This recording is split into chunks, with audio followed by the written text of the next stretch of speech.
Last time we talked about the universe, not a professional astronomer's viewpoint, but a geologist's viewpoint. So we're going to see some more of that today, the rest of that today. We're going to look at cosmic history. And I want to ask, does anybody recognize that guy who's up there? Who's that? Sean Connery. Yeah, what character is he playing? James Bond, 007, right, absolutely. That's his number, right?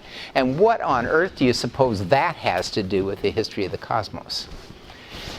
It's supposed to be a mystery that we'll get through, but actually it turns out that that number, 007 with a decimal point in front of it, is really important. So just to kind of, as a teaser to get you ready, that's to start it off. Okay. So I want to ask you this. Last time we talked about how... Oh, yeah, Josh. I just wondered if Sean Connery is awesome. Sean Connery is awesome in the slang sense, and .007 is awesome in the real sense. Okay? Thank you. That was good to clarify that. All right. So I want to ask you what your reaction was on Tuesday to... hearing and seeing just how awesomely vast the universe is. Did you have any reactions to it? What? Yeah, right. I mean, when I was hearing those numbers, like 100 billion stars in each galaxy and then like 100 billion galaxies in the universe, I can listen to the numbers, but then when I actually try to think about it and visualize that, it's just completely impossible for me. That's a really important reaction, that it's hard to visualize numbers that big. And that is true for the size of the cosmos. It's also true for the time that's involved. So, we live day by day, and maybe if we're lucky, we might live to be 100 years. How do we visualize 100 million years or 10 billion years? So what we're going to do on Tuesday is show you a way that may help you to visualize those times. When you saw the fly-throughs with the stars going by like snowflakes in the headlights, did that help give you a sense? Did anybody have a reaction to those? Well, it was kind of depressing. All right. I was wondering, somebody might say it's depressing, or is it depressing, or is it at least makes you feel small, doesn't it? It's very Yeah. humbling. Humbling, absolutely. That's a good word. Yeah. Right. And honestly, just made me wonder, why worry about some things in life? When you see how big everything is, I feel like it just it makes you question your place, where you are. But That. everything, Yeah. I don't know. Just Makes you question your place in it, and that was sort of the point of the Carl Sagan piece, wasn't it, about the pale blue dot? Yeah. Right.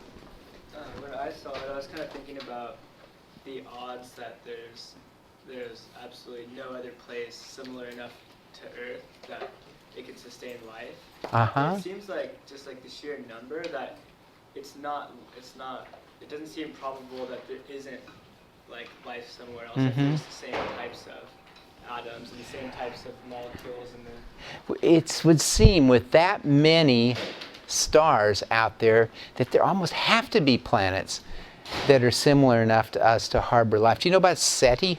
SETI, the search for extraterrestrial intelligence. That's some people up here on the hill in the lab who are trying to listen for radio signals from other civilizations. I haven't found one yet, but part of their argument is with that many stars, there just have to be other planets with somebody that we could communicate with. Yes, Justine. I was thinking too about the space between the galaxies, and there was doing that run through because the galaxies themselves seem so enormous, but there is so much empty space between them. Right. Empty space between the galaxies, and also empty space between the stars within our galaxy. I mean, the nearest star would take 4 years to get to if you could go at the speed of light, which you can't. And so it often seems to me sometimes that a truly dangerous species like us, maybe nature has quarantined us within this, with everything else being so far away that you can't get there. There's a lot of things to think about this, and I think it's very appropriate for one's first reaction to be one of being humbled or maybe even depressed a little bit at how much there is out there, and how we who, starting out as babies and small children, we come to think of ourselves as the center of everything. Not you, Lindsay. I'm the center of everything, at least from my point of view, right? Yours the other way around. But then to see this, it changes your viewpoint about that. So one of the points of big history, or one of the ideas that maybe could emerge from big history, is something that fascinates me enormously, and that's to say, sure, you've got to admit we're an infinitesimal speck. But boy, are we interesting with what we can do.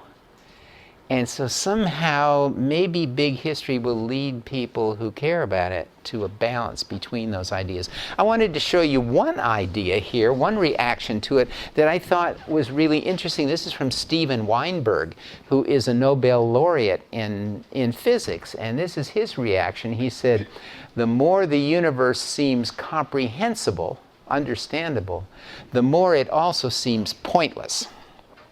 What is the point of all of those stars out there? But should we even be thinking that way? Because that's an anthropocentric kind of a view. What's the point of all this? Whoever or whatever made the universe may think in a completely different way, or not think at all. Maybe it's so vast beyond what goes on inside our little minds that we probably aren't even thinking in the right direction. Deborah, you gonna ask something? Part about the pointless, I was just thinking for us, for as minuscule as we are in the whole system, to be thinking about what the point is.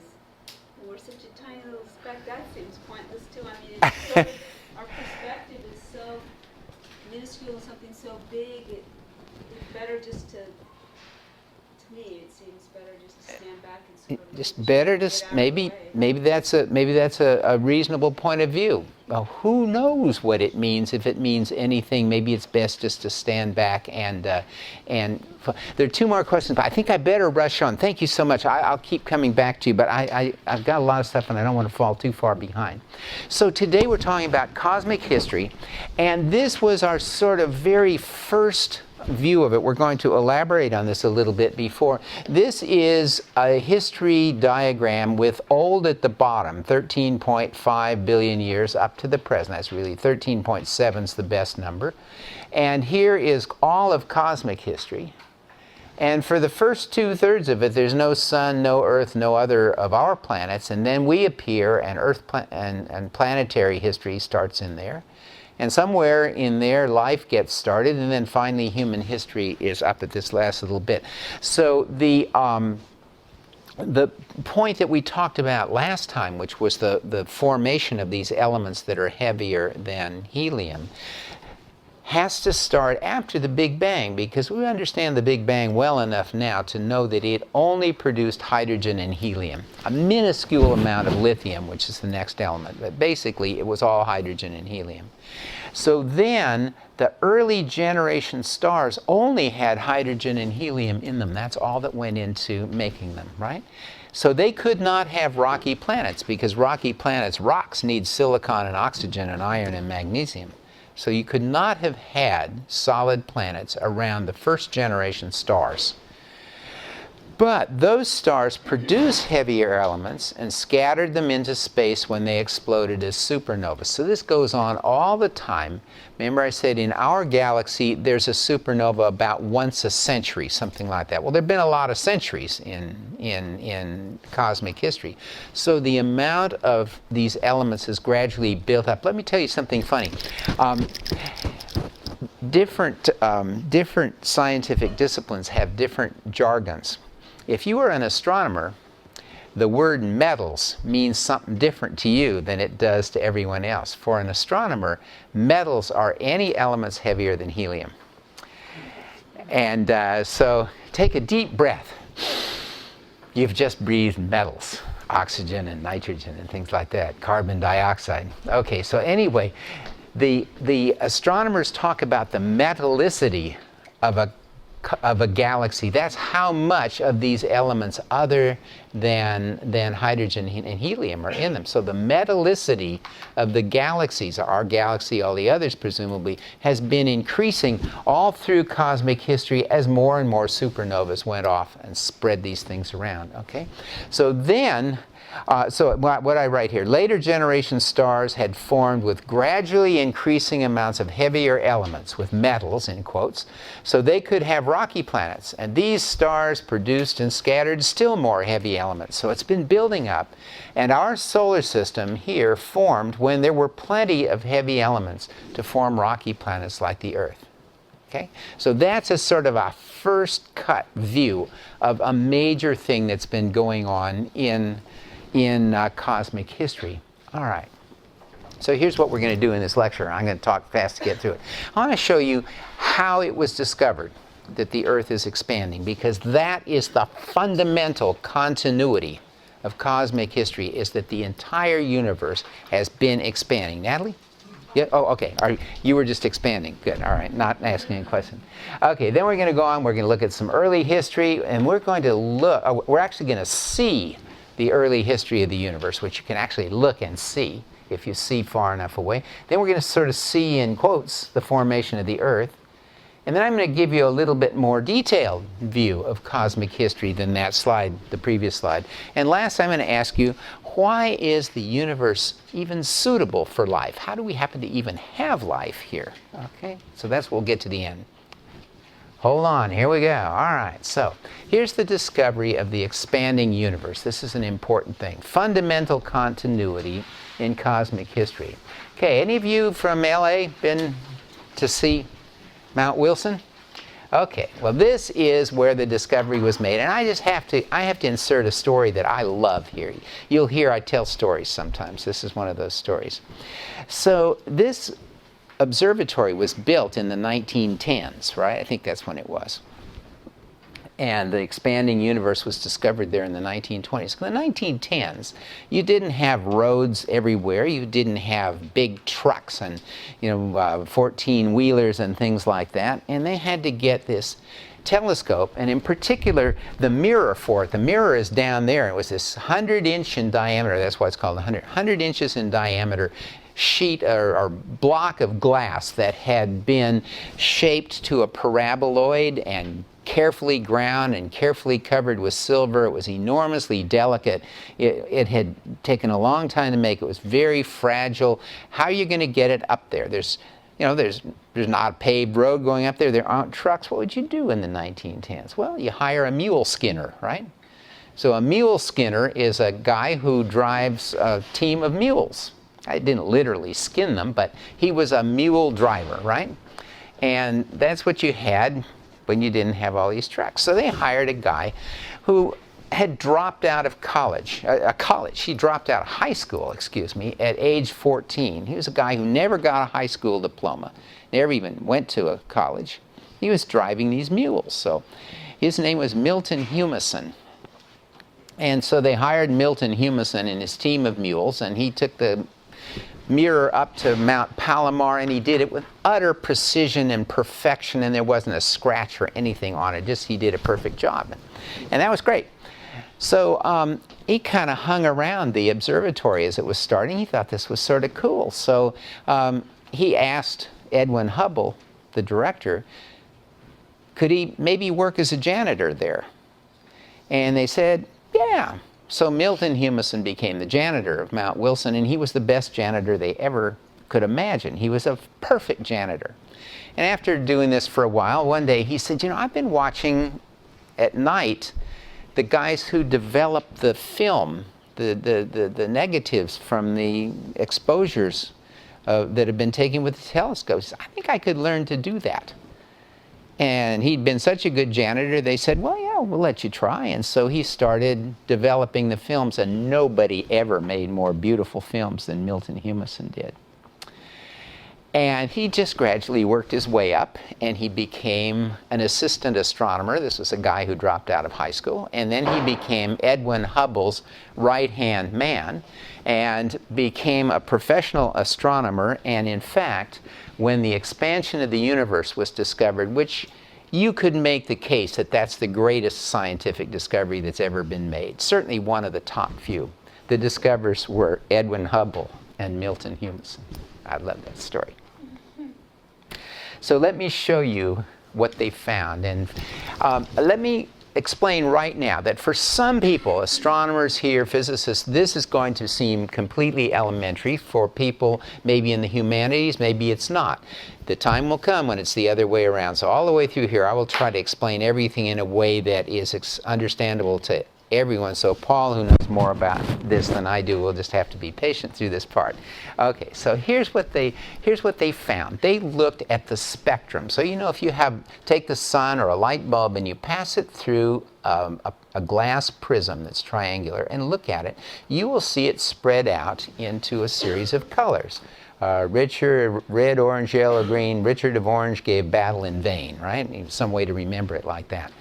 And that's what you see in the rainbow also. The light is being spread out into the different color components, and it's a combination of all of these colors that makes white light. Most of you already know this. Okay.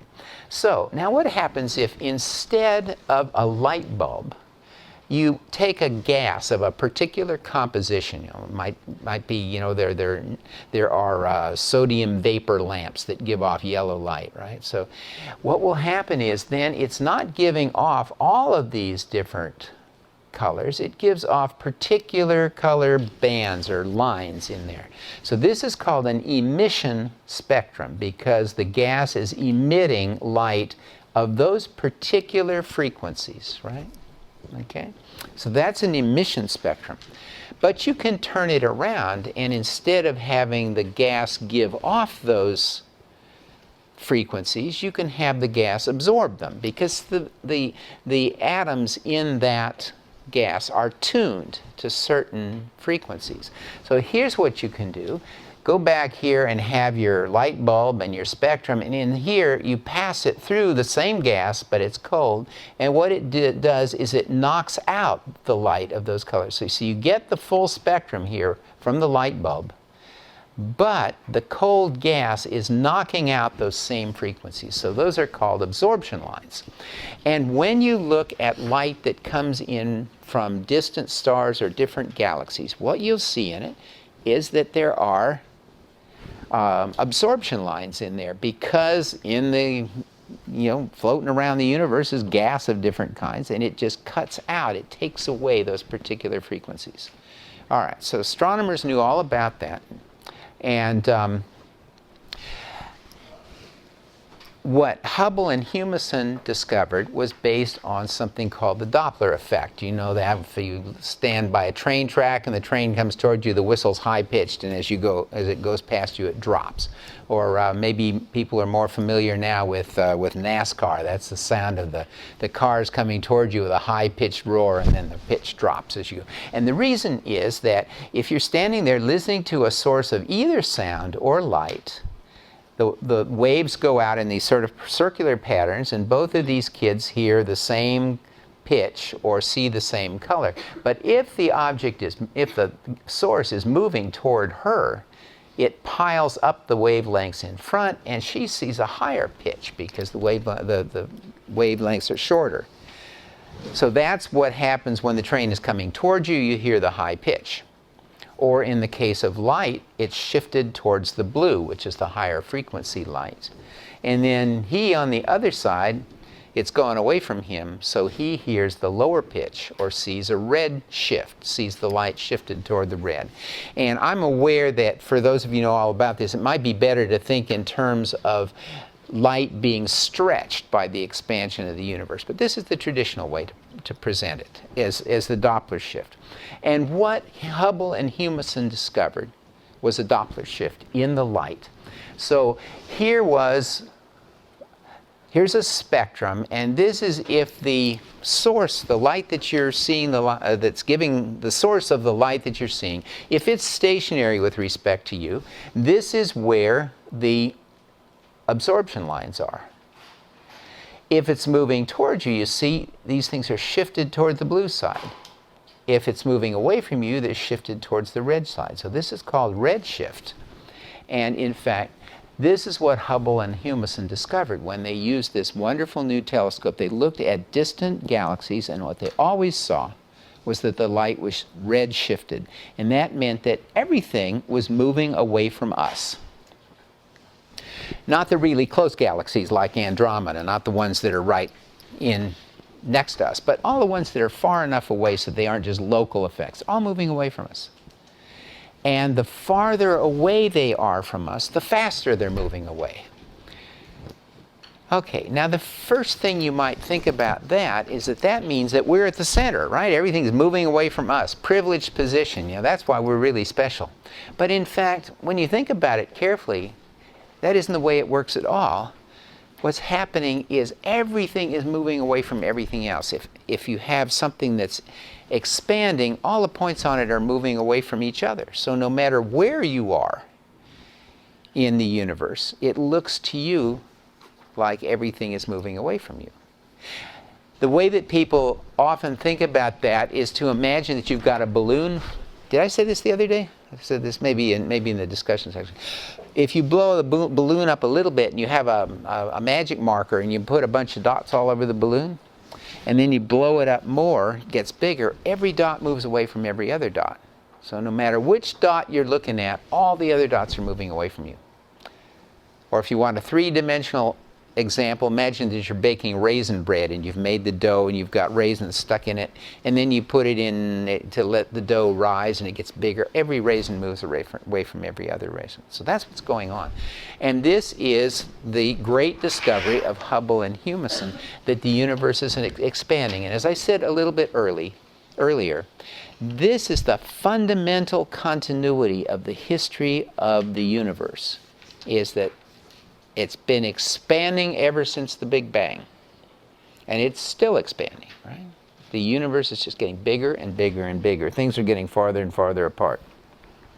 So it doesn't mean we're at the center, it means the universe is expanding. And there's a sort of a picture imagining through time with those galaxies getting farther and farther apart. It doesn't mean we're getting farther away from other stars in our galaxy. It means our galaxy is getting farther away from distant galaxies, okay? All right. So here is, this is the most common diagram of this that you will see if you go poking around on the web looking for images of expanding universe. And, here it's sort of diagrammatically shown, because it's really hard to show a three-dimensional thing that is expanding. But here they're sort of showing this. Here's the Big Bang. And this is the main expansion here, the one that Hubble and Humason discovered. So that's their expansion. But we now know that there are two other aspects to the expansion of the universe. There's a real early one, and you see that's very rapid expansion, and that's called inflation. And that happened very early on in the Big Bang and was discovered about 20 years ago. And it's fundamental for what the Big Bang was like, the very beginning of the universe. And then people imagined, up until about a little more than 10 years ago, they imagined that this expansion would gradually slow down, because imagine here's the universe expanding and all of the gravity is pulling on it. It's all, every galaxy is pulling toward every other galaxy. So people thought it would start expanding rapidly and then gradually slow down. And then what was discovered here at Berkeley by two teams, one led by Saul Perlmutter in the physics department, and the other one, which includes Alex Filipenko, who some of you have had the class from, I'm sure, they both discovered at just about the same time that what's happening is that the expansion took place and it's not slowing down, it's speeding up. So despite the fact that gravity is pulling everything together and slowing the expansion, in fact the expansion is speeding up. And this was an utterly unexpected result. Nobody knows what it means yet. There's a name for what's causing this. It's called dark energy. But nobody knows what dark energy is. So there's a name, but there's no understanding. It's an absolutely fundamental discovery in big history, in astronomy and cosmology that nobody understands yet, and that's here. This is the dark energy expansion. Okay, Ricardo? Is dark energy similar to dark matter? No, dark energy and dark matter are quite different. Dark matter is just mass, like it may be the Earth, for example, is a piece of dark matter because we are matter, but we don't give off light like a star. So if you look at well, I'm not going to get into that because it's not fresh in my mind right now. But dark energy is different from dark matter. Okay, okay. So as I just repeat this once more, that this is the great continuity of Earth history. Okay, excuse me, of cosmic history. Yeah, Matt. Is there any kind of connection between dark energy and black holes? Is there a connection between dark energy and black holes? There may be, but I don't know. And I confess that I'm not up to speed on this, and I have a general idea what's going on, but this is a red hot topic of research right now. There are major conferences and big papers and discoveries going on all the time. It's a really, really big development. Yeah, sure. What separates the Hubble expansion from the dark energy expansion? What separated those? Is there any? That's what is this separation? I don't know. I just put a line there. It's probably a gradual. That's a good thing to say that it's not an abrupt change. Yeah. Deborah. You said the expansion went in all directions, but this seems to be going out in one way. Exactly. This looks like it's expanding in one way. And the reason is that this is simplified. This is drawn into 2 dimensions what's happening in 3 dimensions because you can't draw it in 3 dimensions. So just think of this almost as a cartoon or as it's to give you a concept. But you really want to think this is happening in 3 dimensions. Thank you. That's very much worth pointing out. Okay, yes.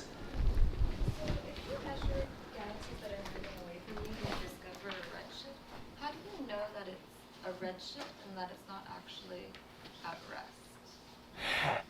Well, the red shift that is observed in the spectral lines is the evidence for the expansion.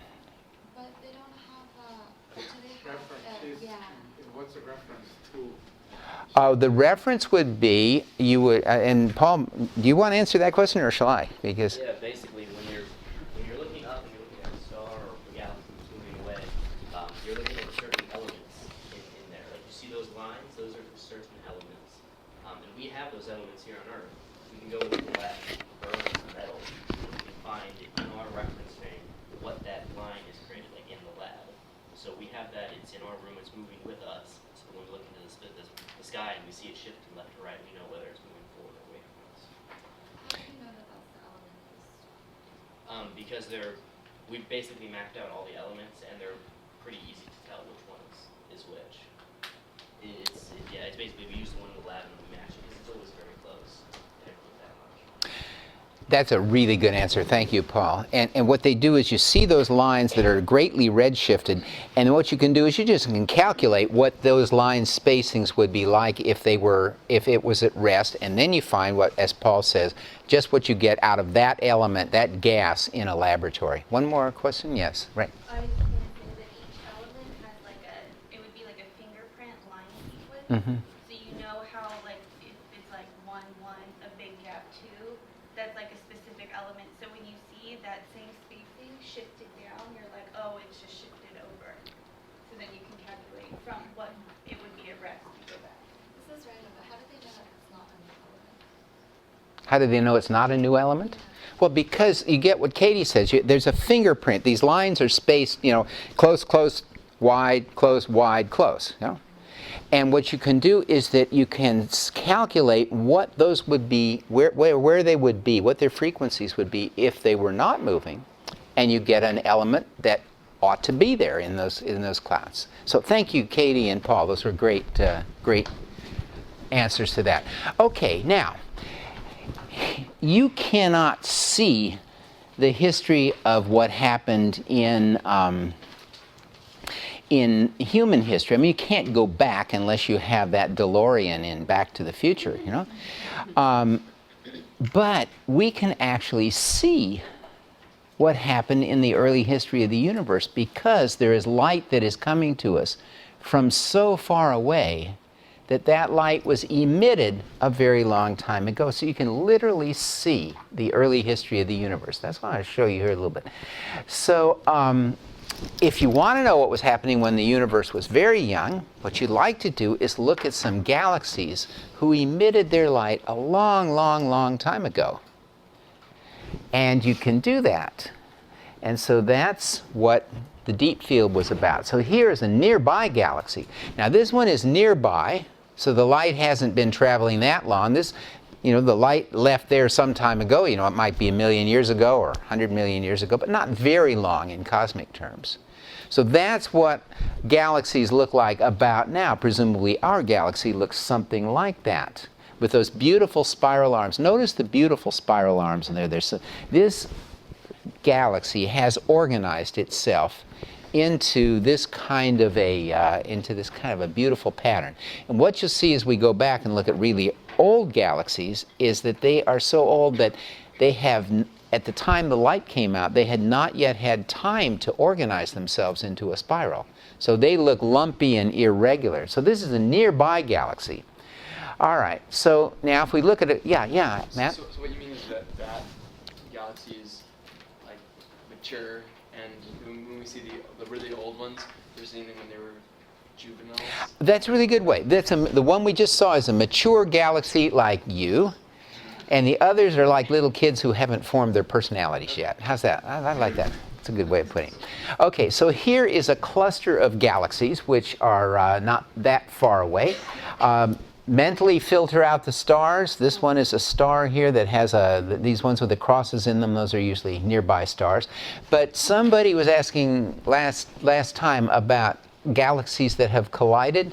This is an amazing thing. This is the nickname for this is the guitar galaxy. And that appears to be two galaxies which have passed through each other and simply ripped each other apart into this strange pattern. But all these other things are galaxies that are clustered together, and you can see in them there's spirals. There's a good spiral. And a lot of these things some of these are called, what is it called? Are they elliptical galaxies, the ones that are irregular? I forget what that is, something like that. Pardon? Yeah. Okay. But at any rate, these ones are fairly nearby, so they're not that old, and they have had time to organize themselves into these spirals. But we can go and look at more distant galaxies, and that's what the Hubble Deep Field was about. Remember the Hubble Deep Field? Steve Beckwith found a spot in the sky, and he had control over the Hubble telescope. So he was able to spend a lot of time with the telescope pointed right on that spot, collecting light for a long period of time so that you could see things that are so far away that they're not giving out much light. Okay, so here's what you see. And in here, there are some nearby there's some stars there, right? But there also are there's a spiral galaxy. There's a nice spiral galaxy. The bigger ones tend to be spirals. And in every one of these things in here is not a nearby star. Every one of those things is a distant galaxy.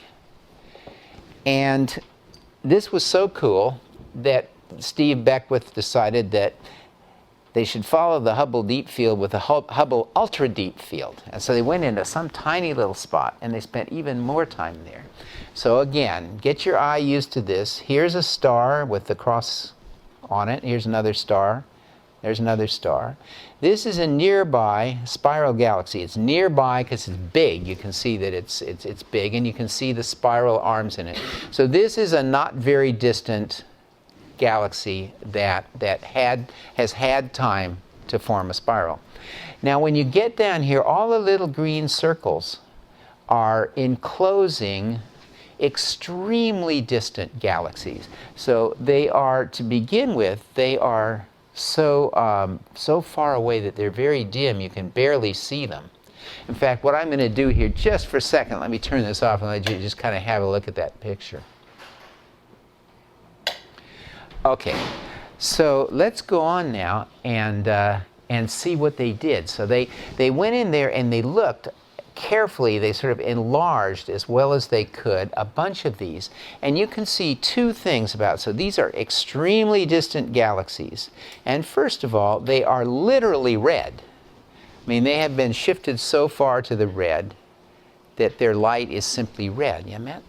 So when I look at this picture, like, yeah, I see a lot of like yellowy, reddish, orangish things, but that doesn't necessarily mean that they are really red shifted, does it? Or You can't, oh, okay, good point. Like this one or that one. well, no, Oh, just in the here? normal, like, yeah, on the Over front here? picture. Like, there's like bigger things, Like that? Yeah. Okay, remember these are nearby galaxies so because that doesn't mean that they're red shifted. That just means that they're red or reddish to begin with.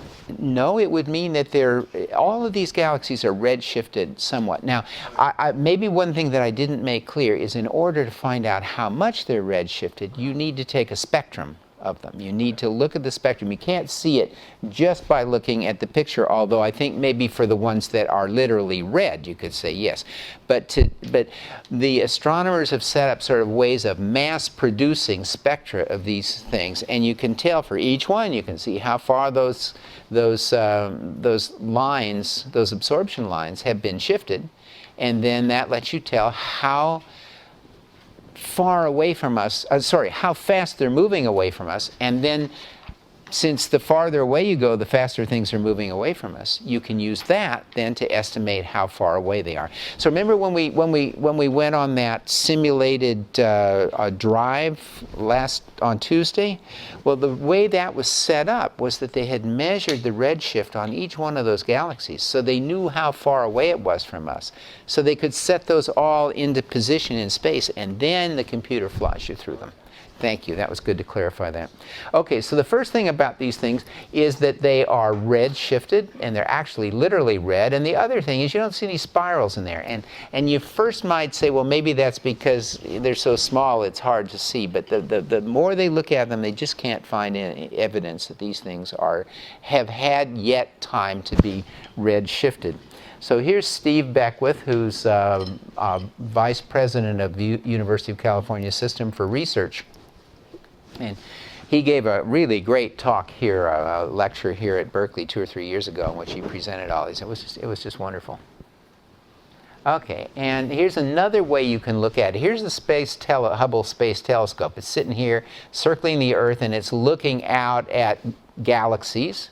Well, it's looking at stars in our galaxy, but you look through that, you see galaxies out here that are at moderate distances that have spirals, and then you get into the realm of the Hubble Deep Field, and you're starting to see early, younger galaxies, and then you get into the Hubble Ultra Deep Field, and look, the things that are close to us, we're seeing them as they are now, after there's been 13.7 billion years. You go back here, the Hubble Deep Field is looking at galaxies formed about 1 billion years after the Big Bang. And if you go all the way to the Hubble Ultra Deep Field, you're getting around to about 500 million years after the deep field. Are you asking a question or not? No. Okay.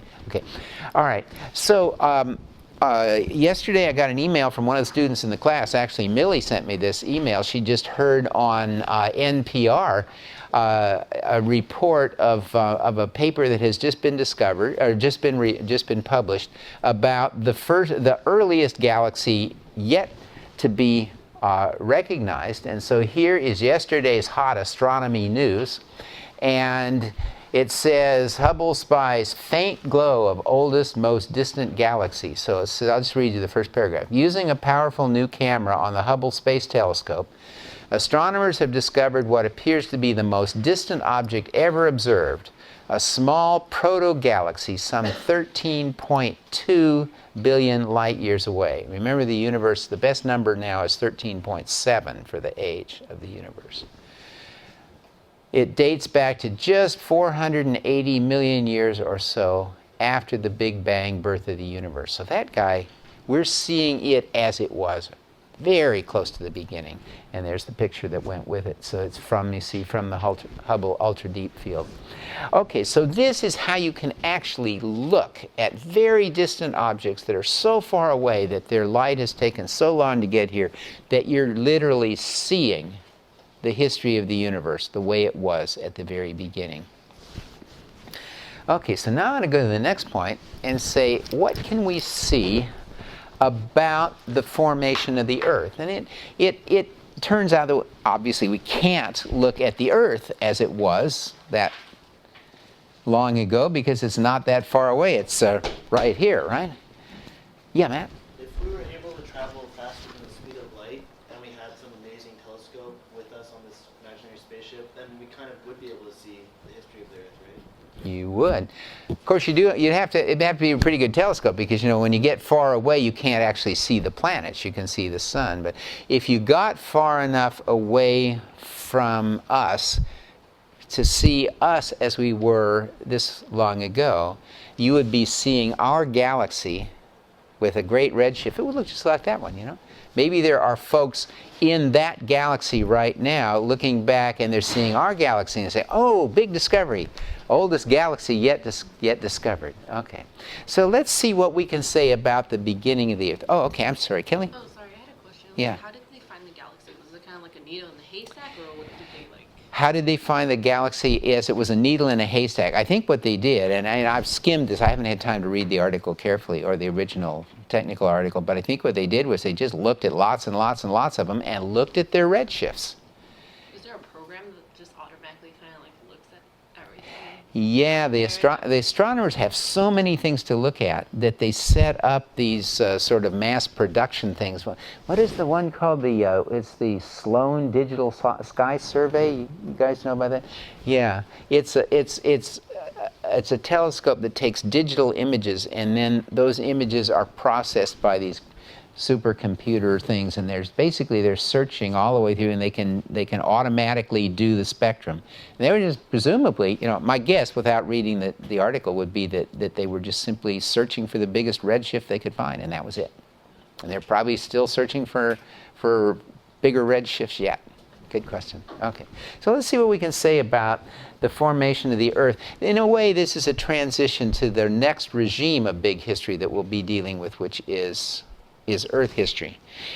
And maybe I should just take a moment to say, when you look at what the astronomers find, it makes this whole concept of big history a little bit marginal, in the sense that I sometimes say big history is the history of everything. But obviously it's not, because we can't know what went on around some planet, around some obscure star in that galaxy we just saw. So big history, you would have to say, really, it's the history of everything that we have any possibility of observing. So when we get down to planets, we can observe the history of the planets in our solar system, and that's it. And the only one we can do with any real detail is our own planet. So we're going to be transitioning from cosmic history to Earth history, and Earth history is awing enough, not as much as cosmos. But let's see what we can see from astronomy about the formation of the Earth. So this is the next part. Okay. So we can't see our own sun and planets forming, because that happened 4.5 billion years ago, but we can look at solar systems that are forming now. And if you look at a lot of them, you're likely to see some that are similar to ours, and we can get insights into what the formation of our solar system was like by looking at other ones. So let's look at some. It's generally agreed now that our solar system condensed out of an enormous cloud of gas and dust. Gas, remember, is like single atoms like helium, or molecules like H2 or carbon monoxide, things like that. So a molecular cloud is a cloud of gas and little tiny molecules, right? And so that's maybe little bits of mineral matter too in there. But it's pretty clear that there was a molecular cloud from which the Earth condensed along with the rest of the solar system. So people, astronomers and planetary geologists have looked at molecular clouds. So let's just think about them. So tell you about them. So most space between stars contains only a few atoms, mostly hydrogen, and each atom is far apart from all the other atoms, and they're very hot because there's ultraviolet light coming in, and the ultraviolet light heats them up, right? So you can't really make molecules; they're just single atoms. Sometimes they're even plasma with the electrons have been knocked off. But sometimes, if the density of this gas gets to be big enough, say 1,000 times normal, then the ultraviolet light is shielded, and the atoms can cool off enough to the point where they actually form these molecules like H2 and carbon monoxide, etc. Right? So how big are these things? Well, they're gigantic not on the galactic scale, but on our scale they're gigantic. Maybe 1 to 300 light years across. That's a big cloud of gas, right? And they contain enough gas to maybe make 10 to 10 million suns or new stars. That's where they're coming from. Now these molecules absorb the visible light, and that blocks out the stars behind them. It's like literally a cloud. You know, sometimes there's fog over there and you can't see San Francisco. Same thing's going on in the sky at night sometimes. The visible light is blocked out, but you can see through them with radio waves and in infrared light. So let's see what these things look like. By the way, remember I told you about APOD, Astronomy Picture of the Day? Has anybody gone and looked at that on the web? Go and do that. You just love it. It's incredible pictures on it, new every day. Okay. So here is a molecular cloud. Now, at first, this looks like there's lots and lots of stars, and there's a kind of hole in the stars. That's your first thought when you look at that, at least mine. It looks like there just aren't any stars there. But in fact, the stars must go all the way through in the background, and this is a molecular cloud that you can't see through. It's just like fog blocking out the city of San Francisco so you can't see it from Berkeley. All right? Okay, so that's interesting. It's not as exciting as some of the things you can see when you look at it in other wavelengths. So here, for example, this is a radio telescope looking at a molecular cloud, and the radio telescope is tuned to see the emissions of carbon monoxide. So carbon monoxide is a molecule, CO. So it's there in molecular clouds. It's inside the cloud so that it's shielded from ultraviolet light so that it gets cool enough that it can form a molecule. Hotter than that, the molecule would break up into carbon and oxygen. But anyhow, what you can see there is that there's all sorts of intense activity going on inside that molecular cloud. That some places the carbon monoxide is clumped into things. Maybe those are going to become stars. Those are the denser parts. And then other parts, like here, there's not as much of it. So that's one of the things you can see when you look at a molecular cloud with the proper wavelength. And so here is a molecular cloud. This is called the Horsehead Nebula. You can kind of see the horse's head there in his ear. But this is interesting. My understanding of this is that you can actually see this one because of stars around it are lighting it up. You know, the previous one we saw was just a dark shadow in front of the star. But this one, there's a bunch of stars around. Maybe these ones here, I don't know. And they're just illuminating this cloud of... Remember, the reason we're looking at this is that it's one of these things that gave birth to our sun and our planets and our Earth. And think about you. Okay, we'll take Adion right here. Okay, Adion is made of a lot of atoms, carbon and hydrogen and oxygen and nitrogen and things like that. At one point, those were all floating around in a giant molecular cloud. And every one of us is made of atoms that were in a molecular cloud, which subsequently condensed to form the Earth and the Sun. So Carl Sagan used to say that we are stardust contemplating the stars. Okay, so here is... what you can see if you look at the Horsehead Nebula in infrared. So there's actually the horse's head again, and this is a nearby thing, and there's something's going on in there. So inside that cloud, think of the cloud as a nursery in which baby stars are being raised, are being born and raised. And here's another infrared view, and these are places inside a molecular cloud where new stars are forming. So when we want to know what our sun was like when it was forming, we can go and look at modern molecular clouds and see what's going on in them. Tells us more or less what was going on where, when our sun was born 4.5 billion years ago. Okay, now one thing we know about our sun, which we don't yet know. Now we're transitioning now from astronomy into geology. Oh yes, excuse me. How often do you see those clouds? Pardon? How often do you see those clouds? I mean, how many of them are there? Yeah. Well, I mean, do they go away? Oh, they not on our time scale, not on the time scale of us as observers, but they would go away on a time scale of tens or millions of years. And another thing to think about is that we wouldn't be able to keep observing the same molecular cloud for very long, because if this is our galaxy here, and there's the center of the galaxy, we're circulating around the center of the galaxy, where really our whole solar system is in orbit around the center of the galaxy. And all these other things we're looking at are also in orbit, but in different orbits. So we'll drift away from these things, or they'll drift away from us over time. But in the course of, say, the lifetime of an astronomer, it's just right there. It doesn't move very far in the past. Thanks. So how many have we seen? I don't know. Do you guys know how many of these there are? A lot. Yeah. We're kind of surrounded by dust, so. Mhm. Yeah. Thanks. Yeah. Is there a large number of galaxies? I don't know. I couldn't think of the average off the top of my head. It probably depends on whether you're in a spiral arm of the galaxy or not in a spiral arm, because the spiral arms of the galaxies are density waves.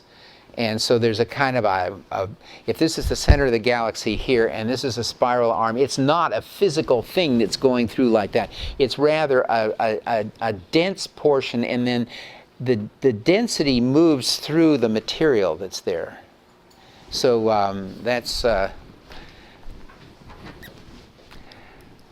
complicated, all right? So one of the things we know about our particular solar system is that there was a supernova right at the time that our solar system formed, right where our solar system formed. So remember, there's supernovas going off about 1 per century in a galaxy like ours. But this I don't know for sure, but in those pictures of giant molecular clouds with stars forming, I don't think that all those stars were triggered by supernovas, but ours was. And it's evidence from geology that tells us that.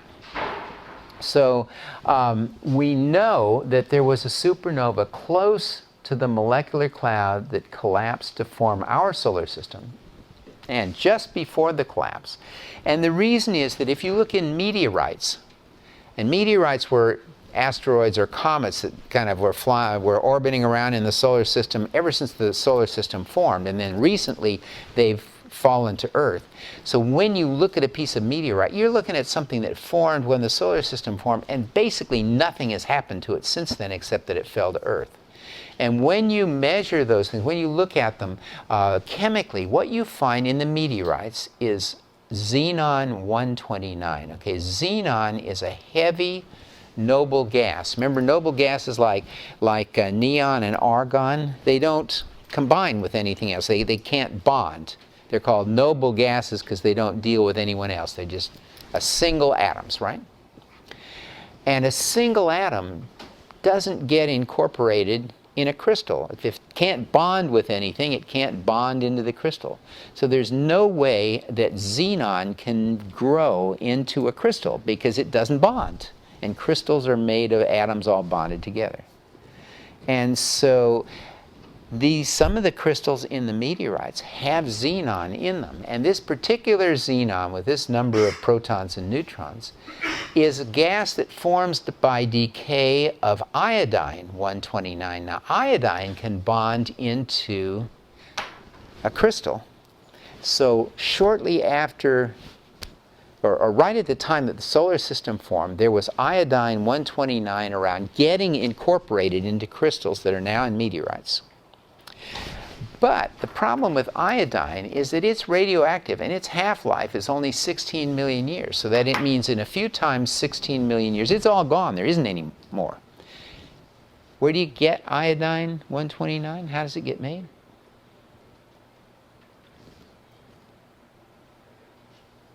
How do all of these heavy things get made? Supernovas, exactly. So the only way that you could get xenon 129 in a meteorite is if it was made in a supernova that was close enough by that the xenon 120, the iodine 129 could move around and get here. It was incorporated while it was still iodine. And then within a few times 16 million years, the half-life, that iodine has decayed into xenon 129, and that's still there. So that's how we know.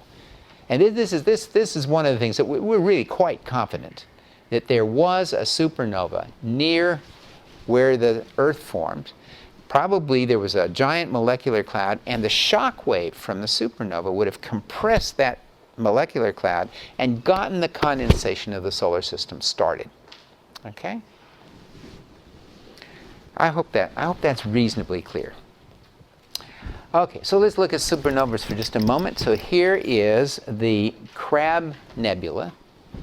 Now I don't see around it any molecular cloud. Maybe there is, but you don't see one from this image. But if there had been one nearby, this could have triggered the formation of a solar system. And it may very well be that most solar systems form without being triggered by supernovas, but ours did. Ours was. Okay? Here's the Crab Nebula seen by X-rays. Looks quite different, doesn't it? Look, here it is in visible light, and here's what it looks like in X-rays. So X-rays are really energetic things. They're given off by stuff that's moving fast and is really hot. So there's all sorts of wild things going on inside the Crab Nebula. And here I showed you this before. These are the mysterious rings around the supernova that went off in the Magellanic Cloud, which is, remember, that's a little nearby small galaxy, a satellite galaxy of ours. Went off in 1987. So last time I looked, people didn't really understand what had caused these rings. Okay, so now we have a situation where there, yes? Do you think the fact that Earth was created with a supernova has anything to do with why we can have life here? Could that supernova have something to do with the formation of life on Earth? I suspect that it makes us really special. And one of the things we'll see soon, maybe in a week or two, is that it wasn't just iodine 129. There were a lot of other short-lived radioactive elements present in the Earth from the very beginning that would have made it even hotter than it would have been from all of the impacts. So our history may be unusual because of those short-lived radioactive elements. Now, whether that has anything to do with this being suitable for life, I don't know. That would be a good question to think about. Come to office hours sometime and we can talk that one through. That would be fun. Okay? All right, so now you've got things collapsing.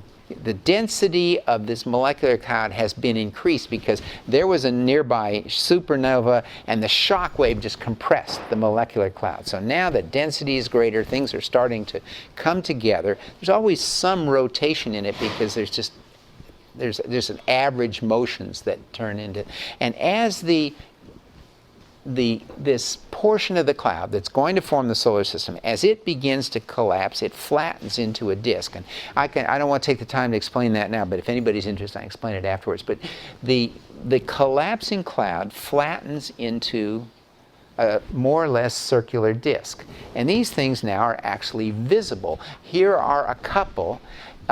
Inside a molecular cloud, here are two disks that have collapsed, and each of them is going to form a star and probably also planets. And you say, well, how do you know those aren't just stars? Well, you look at the scale.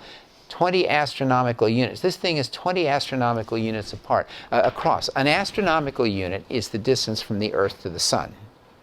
So these things are solar system scale. They're not star scale. They're not sun scale. And so more and more people who are interested in this kind of astronomy are finding these disks that are in the process of becoming solar systems. So here's one right here that's seen edge on. The other two we're sort of, if the other two, if they're flattened in this plane, we were looking like that. Now you're looking into one edge on.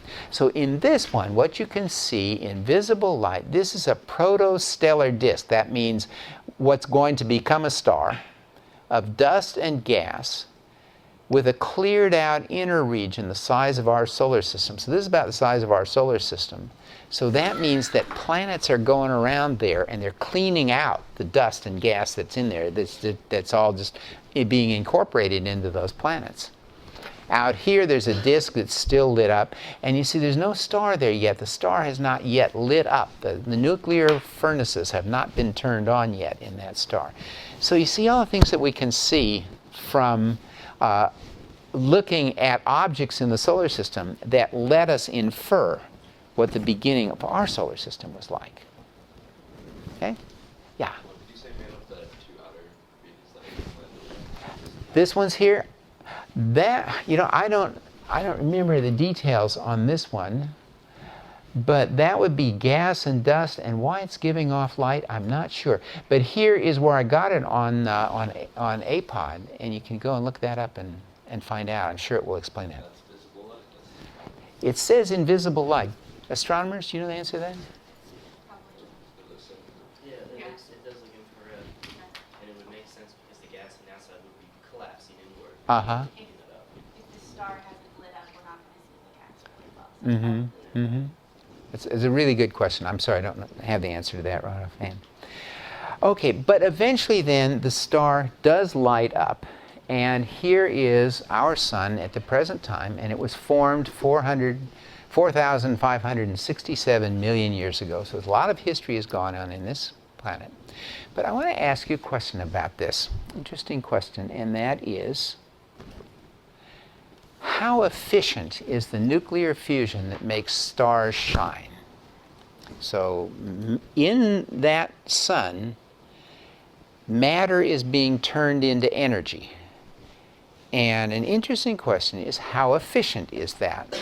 And so let's just back off for just a second and look at this. So mass can be converted into energy. That's the point of Einstein's equation here, E equals mc squared. Here it says energy is equal to mass times a very large number. The speed of light is a large number. The speed of light squared is a very large number. So that means that a little bit of mass will create a lot of energy. And there's one way in which you can get all of that energy out.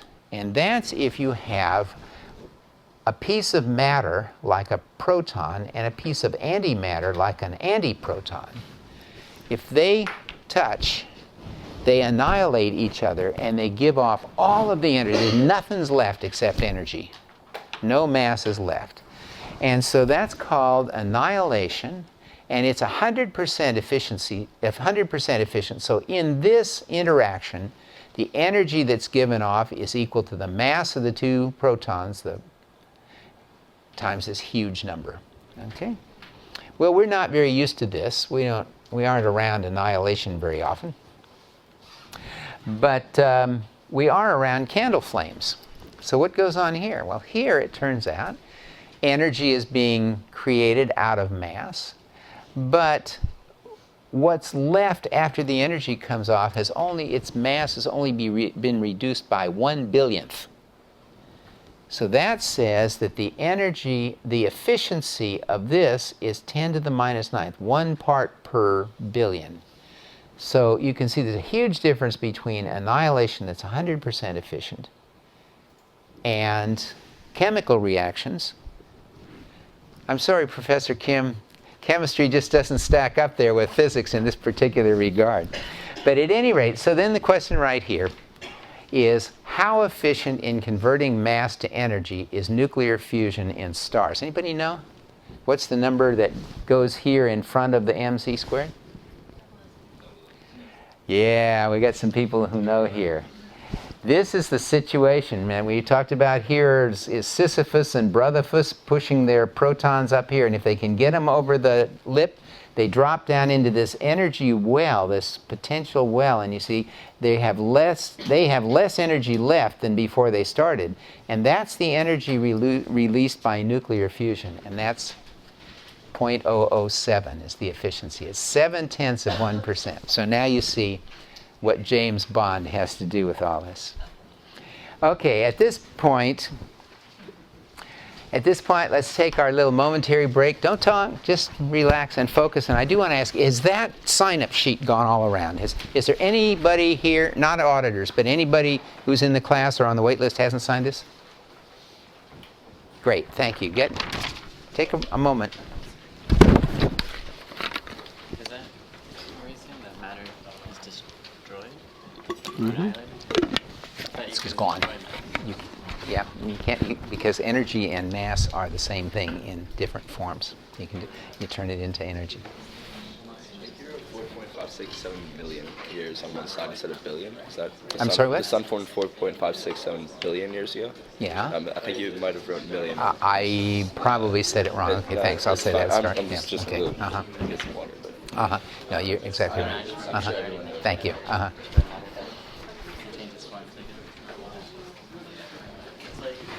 Okay, let's start back up again. And somebody pointed out that I may have made a mistake. I may have said that the sun formed 4,567 billion years ago. I'm sorry. It's the age of the solar system it's the same thing, either 4.567 billion or 4,567 million. And if I get my tongue turned around that, my apologies. Okay, I want to show you a few more things today. So remember, we've got a solar system that's in the process of forming.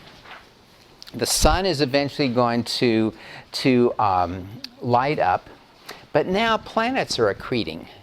And this is something that we can get a little bit of understanding from astronomy, some from looking at meteorites, but maybe the main way of finding this out is computer modeling. So here, for example, this one is a disk of gas and dust 5 times the diameter of our solar system. I'm sorry, this is an astronomical picture.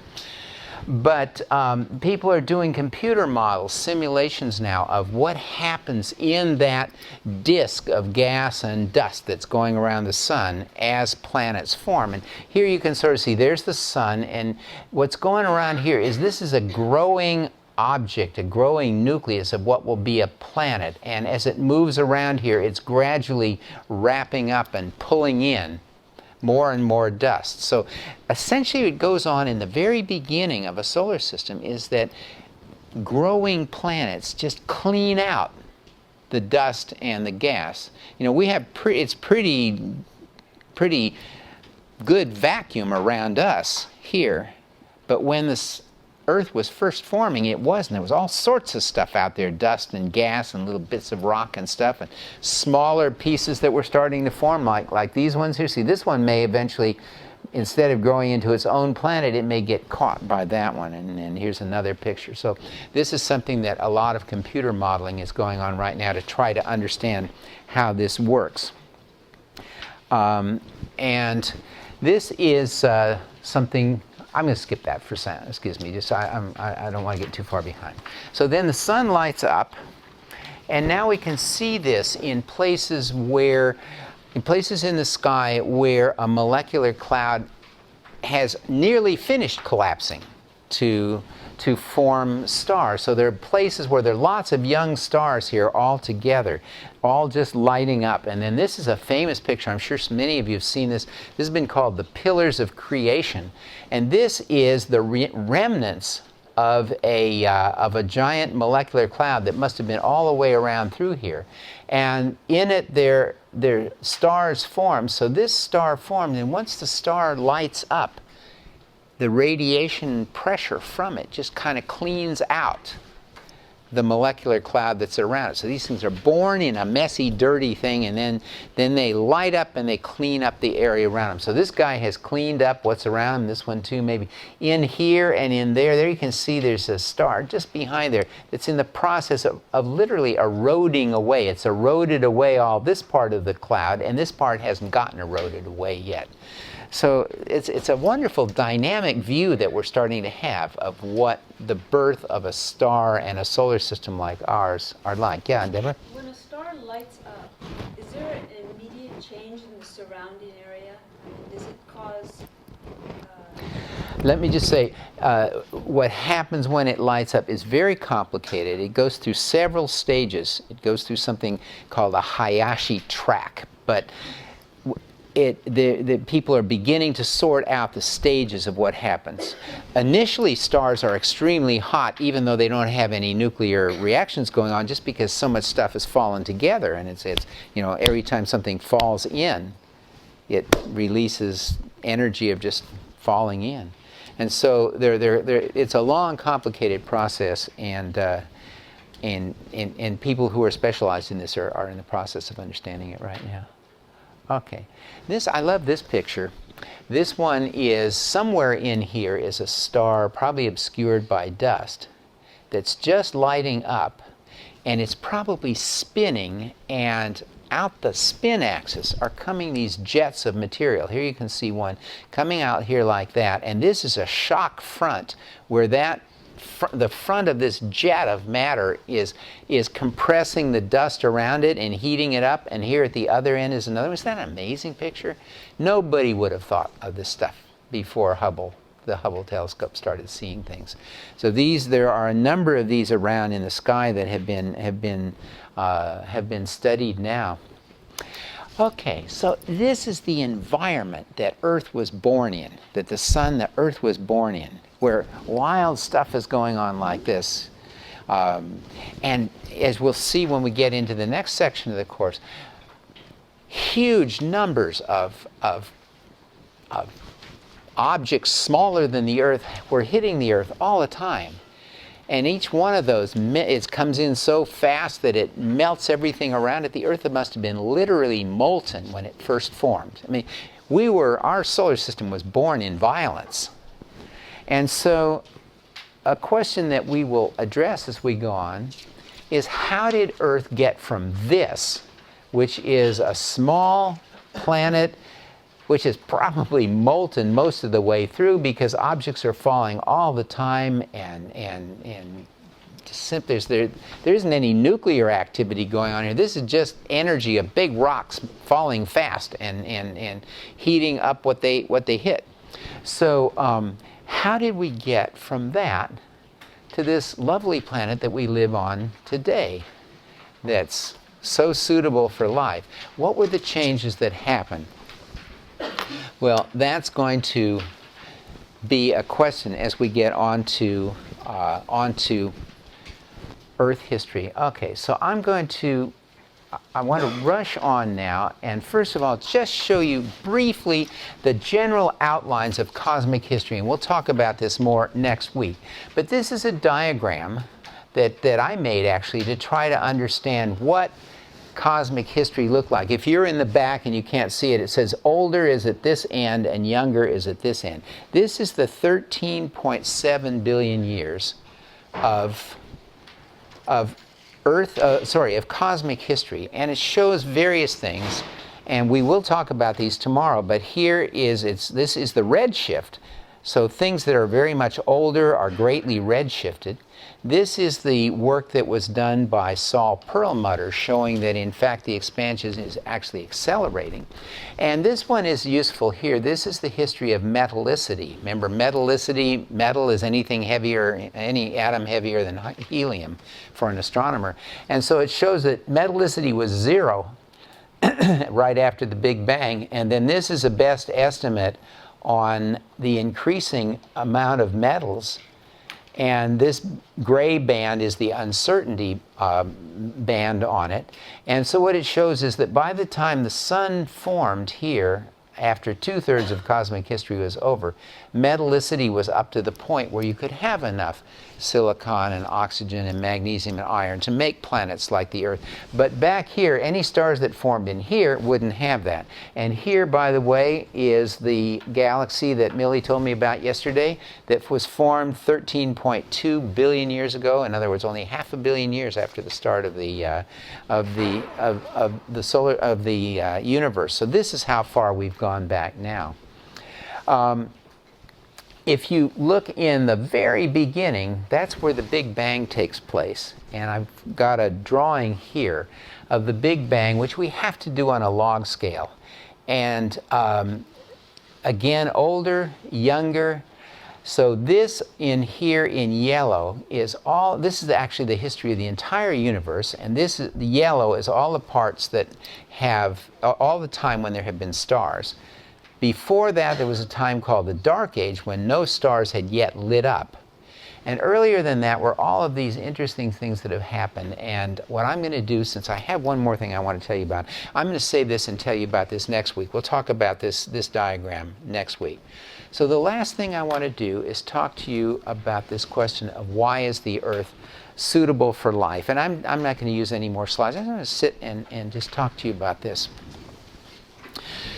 There's a wonderful book, actually there's one more slide I think here. There's a wonderful book here called Just 6 Numbers, and if this interests you, you might look into it. So this is by an astronomer, and what he's pointing out is that if you try to understand the physics of the universe, you will find there's some very important numbers. One number, for example, is the ratio between the strength of electric repulsion, say between two protons, and the strength of the gravitational attraction between them. Okay, the electrical repulsion is very, very, very much stronger than gravitational force. And so the ratio between those two is 10 to the something pretty large number. It has lots and lots of zeros after. I forget now what the number is. But what Martin Rees does in this book is look at 6 fundamental numbers like this. And here's the point of the book. The values of those 6 numbers, fundamental numbers for the way the universe works, they just are what they are. We don't have any deeper theory that says they have to be what they are. They just are what they are. And if any one of those numbers was even slightly different than it is, the universe would work completely different. And in most cases, there wouldn't be any life. So let me just take an example. Remember 0.007? So 0.007, that's the efficiency of the conversion of mass into energy inside stars. 0.7%, or 0.007. So you might ask, well, what would happen if that number was different? And we have no way to say what that number is. It just is. Nobody can tell you why it's that number.